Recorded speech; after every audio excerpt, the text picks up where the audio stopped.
Senat Kazak kızın AQSh'nın Sloveniyadagı elçisi kızmatına bekitdi. Kazakstandan AQSh'a tüz katlamlar açılat. Putin menen Si iri gaz dolboordun möөнөтүн makuldaşkan jok. Kentucky'deki kırsıkka kavulgan uçaktın жаңы videosu жарыяланды. Michael filmi 700 milyon dollardan aşık akça çoğulttu. Salamатсыздарбы? Бүгүн 20 may 26 yıl Chicago şаарынан Amerika жаңылыктарынын кезектеги чыгарылышы YouTube'dагы биздин каналга катталып колдоп туруңуз. AQSh'нын Senatı Түбү Казакстандык Асел Робертсти Кошмо Штаттардын Словениядагы толук ыйгарым укуктуу элчиси кызматына бекитти.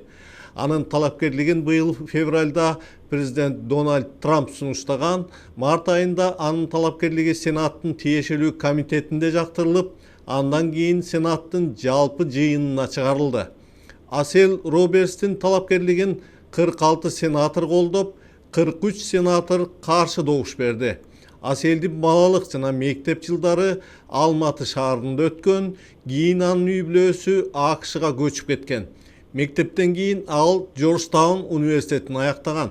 Студент кезинде эле ал Ак үйдө стажировкадан өтүп, андан соң AQSh'нын мамлекеттик кызматында эмгек жолун баштаган. Ал жалпысынан башкаруу системасында дээрлик 20 жыл иштеген. Барак Обаманын, Джо Байдендин президенттиги тушунда AQSh'нын дипломатиялык миссияларынын ишин координациялап, көптөгөн чет мамлекеттердин өкүлдөрү менен сүйлөшүүлөрдү өткөргөн. Асел Робертс казак тилинен тышкары англис, орус жана жапон тилдеринде эркин сүйлөйт. Ал AQSh'нын чет мамлекеттеги элчиси болгон биринчи этникалык казак болуп калды. Казакстан AQSh'га түрүс рейстерди ачууну пландап жатат. Бул тууралуу премьер-министр Олжас Бектенов өкмөт жыйынында билдирди.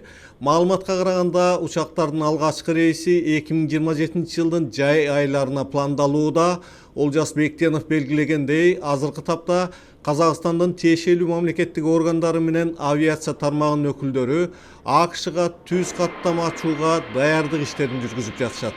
Маалыматка ылайык, жаңы каттамдар биринчи кезекте Алматы же Астана шаарларынан AQSh'нын ири калаларынын бирине багытталышы мүмкүн. Долбоор ишке ашса, бул Борбор Азия менен AQSh ортосундагы авиациялык байланыштарды кеңейтүүгө чоң мүмкүнчүлүк түзөт. Ал туризмди, бизнес байланыштарды жана инвестициялык кызматташтыкты өнүктүрүүгө көмөк көрсөтөт. Ошондой эле AQSh'да жашаган казак диаспорасы гана эмес, жалпы Борбор Азиядан келген жарандар үчүн жол азабын жеңилдетет. Азыркы учурда Казакстандан AQSh'га жүргүнчүлөр Түркия, Германия, Бириккен Араб Эмираттары же Түштүк Корея аркылуу учушат. Мындан мурда AQSh'га түз рейстерди Өзбекстанда ачкан болчу. Казакстандан түз рейстер ачылса, кыргызстандыктардын да жолу кыскарып, түйшүк азайышы ыктымал. Президент Владимир Путинди Кытай кучагын жайып тосуп алды. Анын Кытай лидери Си Цзиньпин менен жолугушуусу AQSh президенти Дональд Трамптын Кытайга жасаган расмий сапарынан туура бир жыма өткөн соң өтүп жатат. Путин Кытайга бир чоң максат менен Сибир газын сатууга барган, бирок тараптар Москва менен Бейжиңдин эң маанилүү экономикалык долбоорунун бири болгон Сибирдин кубаты 2 газ куурунун курулуш möөнөтү боюнча азырынча бир мунасага келише элек. Кремлдин өкүлү Дмитрий Песков долбоордун негизги параметрлери боюнча түшүнүшү болгонуна карабай, курулуштун möөнөтү азырынча тактала электигин билдирди. Putin шейшембиде кечинде Бейжиңге учуп барган. Шаршемби күнү Путин Си Цзиньпин менен чоң форматтагы сүйлөшүү өткөрдү. Кремлдин маалыматына ылайык, тараптар 40ка жакын документке жана 47 беттен турган биргелешкен декларацияга кол коюшту. Путин менен кошо Кытайга вице-премьер-министрлер, министрлерден тышкары Роснефть компаниясынын башчысы Игорь Сечин, Газпромдун жетекчиси Алексей Миллер баштаган жоон топ ишкерлер барды. Бул сапар Орусия менен Кытайдын соода жүгүртүүсү кайра өсө баштаган учурга туш келди. Быйылкы 4 айда эки өлкөнүн ортосундагы товар жүгүртүү өткөн жылдын ушул мезгилине салыштырганда 16%га көбөйгөн. Бирок 25-жылы жалпы соода көлөмү 240 миллиард доллар болуп, 24-жылдагы рекорддук көрсөткүчтөн 6,5%га төмөндөп кеткен. Ошол эле маалда айта кетүүчү нерсе, Кытай АКШ менен дагы, Орусия менен дагы экономикалык байланыштарын чебердик менен жүргүзүүдө. Кытайдын соода министрлиги Вашингтон менен болгон саммиттен кийин Boeing компаниясынан 200 учак сатып алуу келишимин тастыктады. Украинага согуш ачкандан кийин Орусиянын Европага мунай жана газ сатуусуна чектөө киргизилип, азыркы тапта Кытай Орусиянын мунайын дүйнөдө эң көп сатып алган өлкө болуп турган чагы. Ормуз кысымындагы кризиске карабай, Кытай азырынча энергия булактарын күндөн, шамалдан жана көмүрдөн алып жатат. Андыктан Орусия сунуштаган кымбат газга анча шашылган жок. Ага кошумча Трамп Кытайга Алясканын мунайын да сунуштады. АКШ менен Иран убактылуу элдешип турган чак, бирок Трамп шартка көнбөсө Иран кайра чабуулга алынаарын айтып, 3 күндүк убакыт берген. АКШда үй сатып алууну каалайсызбы? Анда кыялыңыздагы үйгө жол ачыңыз. Айбек Исмаилов, сиздин ипотекалык насыя адисиңиз. Кайрылыңыз, чалыңыз. Кентукки штатындагы учак кантип кырсыктаганы боюнча жаңы видео жарыяланды. Анда жүк ташуучу учак асманга көтөрүлө баштаганда анын бир кыймылдаткычы учактын канатынан ажырап, өрткө чулганган бойдон жерге кулап түшкөнүн көрүүгө болот. Видео АКШнын транспорт коопсуздугун иликтөө боюнча улуттук кеңеш тарабынан жарыяланды. Кадрда UPS компаниясына таандык MD-11 үлгүсүндөгү жүк учагы куйругун жерден ажыратып жаңыдан асманга бараткан маалда сол тараптагы кыймылдаткычтын үзүлүп кеткенин көрүүгө болот. Бир нече секундтан кийин учак кулап түшүп, ири өрткө чулганган. Кырсык 25-жылдын ноябрында Люсвилл шаарындагы аэропорттун жанында болгон. Расмий маалымат боюнча кырсыктан 15 адам каза тапкан, алардын арасында экипаждын 3 мүчөсү бар, калган 12 адам жерде жүргөн жайкын тургундар болчу. Тергөөчүлөрдүн алдын ала маалыматына ылайык, учактын кыймылдаткычын канатка бекитип турган бөлүктө мурда эле жарака пайда болгон жана ал тууралуу адистер бир нече жыл мурда эскертүү беришкен. Учак 35 жылдан бери колдонулуп келгени аныкталды.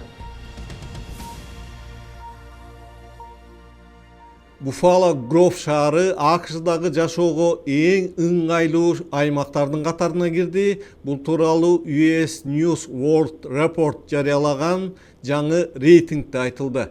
26-27 жылдарга карата түзүлгөн тизмеде Чикагонун четиндеги Buffalo Grove АКШнын 250 шаарынын ичинен 15-орунду ээледи. Эксперттер шаарларды баалоодо жашоо сапатын, кылмыштуулуктун деңгээлин, турак жайдын баасын, эмгек рыногун, мектептердин сапатын, климатты жана жашоого ыңгайлуулук сыяктуу жалпы көрсөткүчтөрдү эске алышкан. Алдыңкы 50 шаардын катарына Чикагонун четиндеги дагы 2 шаар кирди. Алардын бири Неверпилл 32-орунда, Арлингтон Хайтс болсо 46-орунду ээледи. Биринчи орунду Индиана штатындагы Кармел шаары алган. Buffalo Grove көп жылдан бери жакшы мектептери, кылмыштуулуктун аздыгы жана жашоо сапатынын мыктылыгы менен эң ыңгайлуу райондордун катарында келатат. Поп музыканын падышасы аталган Майкл Джексон тууралуу тартылган фильм дүйнөлүк прокатта чоң ийгилик жаратып, 700 миллион доллардан ашык акча топтоду. Маалыматка ылайык, тасма акыркы жылдардагы эң ийгиликтүү музыкалык биографиялык фильмдердин бирине айланды. Фильмде Майкл Джексондун балалык чагынан тартып, дүйнөлүк жылдызга айланганга чейинки өмүр жолу баяндалат. Башкы ролду анын тууганы Джафар Джексон аткарган. Көпчүлүк көрүүчүлөр Джафардын Майклдын образын катыра окшотуп аткарганын белгилеп жатышат.